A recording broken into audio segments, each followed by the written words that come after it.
我今日介紹呢個 Feel 嘅 K11R2R 嘅座台式嘅解碼器連 headphone amp 啊。Like、share 同埋 comment， 要更多原動力拍片，要需要更多人嘅支持同埋訂閱。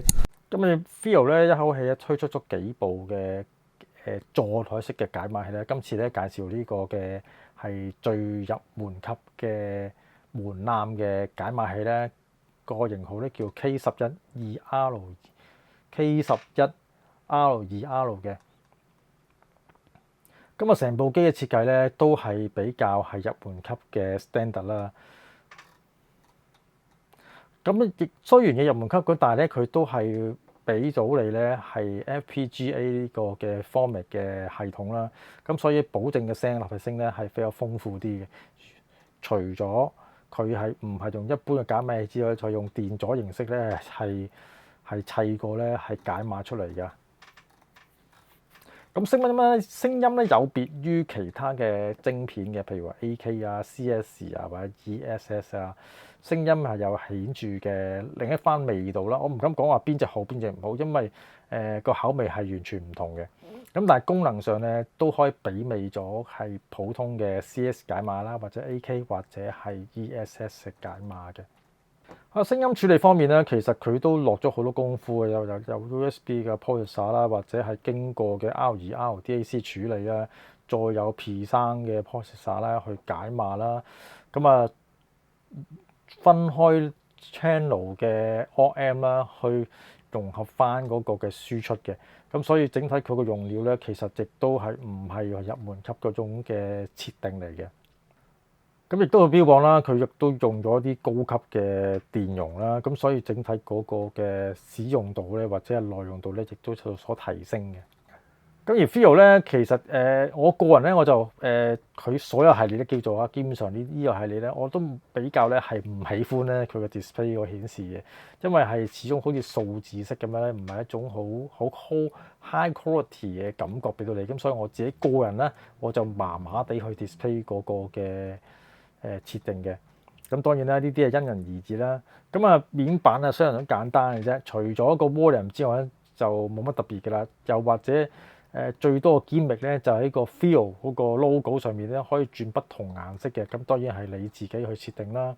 咁啊，都係啲 gimmick 嘢啦。好啦，咁啊先嚟講講嘅規格啦。咁啊型號啦，就係 K11R2R 啦。咁啊有四隻顏色俾你揀喎，黑色、銀色、紅色同埋 Titanium，唔知點譯咧？唔好記得咗。咁啊重量係420g嘅。咁啊 support 方面咧，仲有銅軸啦同鋼籤嘅。咁唔知大家仲有冇用咧？我就唔知啦。咁啊除咗 USB DC 啦嚇，當然一定係 support 到啦。咁啊銅軸同鋼籤咧，我個日子咧都少用咗好多噶啦已經。咁 audio 方面咧，佢係20Hz 至50kHz 嘅。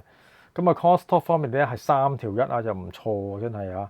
咁啊，download range 咧係107dB 嘅。咁啊順噪靈敏度咧嚇，靈敏度方面就115dB，整體呢條數咧係相當之唔錯嘅。咁佢有兩個輸出嘅，係6.35mm 嘅頭啦，咁同埋4.4嘅。6.35時候咧喺16Ohm嘅時候可以出到660嘅 millivolt。咁啊靈敏度咧115dB 嘅。咁啊crosstalk channel crosstalk 嘅話咧就72dB 啫，咁啊麻麻地啊嚇。咁啊而4.4方面咧，佢16Ohm嘅時候咧就520嘅 millivolt。咁啊靈敏度咧115dB 嘅。咁啊 channel crosstalk 都係107啫。咁啊都係一般嘅，唔算話太過突出，又唔算太過差。真係 standard 嘅入門級咯。咁啊講漏咗就係呢個4.4時候咧就冇講漏咗呢個 OK。咁啊頻率響應方面就20Hz 至50kHz 嘅。咁啊信源方面咧，我就用咗我自己嘅 Hybrid 嘅 New R6嘅 DAP 咧，就用作呢個 USB DAC 嘅輸出解碼。咁所以咧，當連接咗 K11嘅時候咧，佢就會着咗佢 Vivo 方面咧問你Hybrid 方面咧就問你係咪連接咗呢個嘅 DAC 解碼係 Vivo 嘅 K11R2R 咧？當然係啦。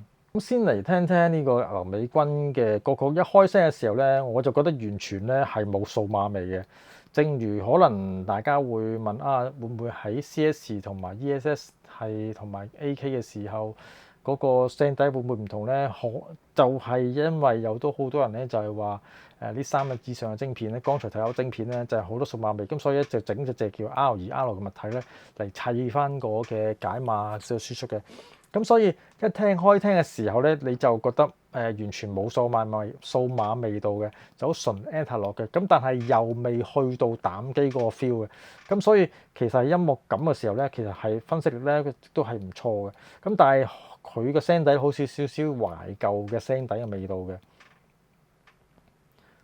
咁再聽隻麥當娜嘅時候咧，整體嗰個喺啱啱起音樂嘅時候嗰個感覺咧，就真係好似好懷舊嘅 Hi-Fi 味咧，就湧晒出嚟。咁所以整體嗰個嘅聽感咧，或者係鼓聲嚟嘅定位咧，亦都係聽得相當之細緻同埋唔錯嘅。咁啊，鋼琴聲方面咧，整體嗰個嘅立體聲唔錯，同埋高音方面咧係圓潤嘅，唔刺耳嘅。空間感都唔錯嘅，我覺得嚇。低音方面，Dusty Bottle 啦，立體聲豐富啦，同埋低音係唔拆聲嘅。點樣搞佢咧？去個音壓去增加咧，亦都唔會拆聲。咁所以整體嗰個嘅還原度咧係唔錯嘅。再聽聽 Amy 麥當勞首歌，整體嗰個音場咧寬闊啦，同埋女聲本身嘅音樂嘅融匯嗰個人聲咧係混合得唔錯嘅。咁所以其實喺聽到呢一刻嘅時候咧，成部機喺入門級裏邊咧，我覺得座台形式咧佢係做得唔錯，因為佢係有 R2R 個感覺咧就係 analog 味比較多啲嘅。咁但係佢又不失咧呢個有少少解碼成分嘅。譬如話啲 detail 位咧、細節位咧，都係算做得唔錯，我覺得。咁啊，試完呢個嘅 Hybrid 嘅 New Outlook 嘅時候咧，就用翻佢嗰部機咧，就係 Feel 嘅 GM21嚟試啦，播翻我之前嘅幾首歌啦。咁啊，聽感咧喺 Feel Feel 嘅 GM 嘅21啦，咁同埋我 Hybrid 嘅啲 New Outlook 嘅時候咧，其實兩者個 USB 輸出咧係冇分別嘅。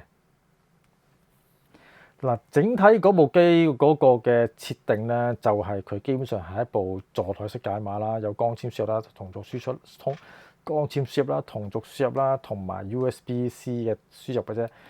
咁其實係最基本咧，跟住就 RCA 輸出咧，佢俾你個M 又好，喇叭又好嘅啫。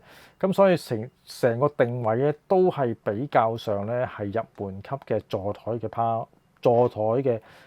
headphone 嘅 Power Amp 解啫。咁其實佢個定位就係咁多嘅啫。